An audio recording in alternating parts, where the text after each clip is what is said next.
Hey everyone, this is Keegan from National Powersports. It's 2021 Aprilia Tuono V4 Factory 1100 with 4,398 miles passes New York State inspection and runs well. It's been upgraded with a Puge windscreen, ASV adjustable levers, an Acropovic exhaust, Aprilia tank pad, Evotech frame sliders, axle sliders, LED front turn signals, and header wrap. The Tuono V4 is built to thrive on the street or track, showcasing Aprilia's race-winning ability in street-legal form. Powered by a 1077cc four-cylinder engine, the Tuono puts 175 horsepower and 89 foot-pounds of torque through a 6-speed transmission. It weighs in at 407 pounds and has a 32.5-inch seat height.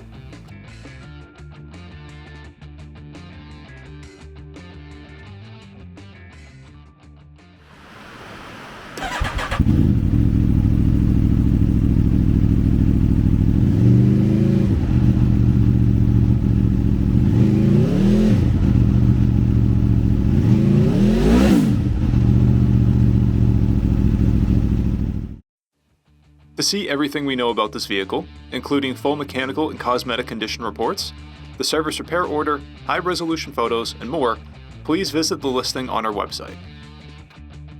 We have also purchased the CycleCheck's Vehicle History Report. You can view this report by clicking the link on the right side of the video.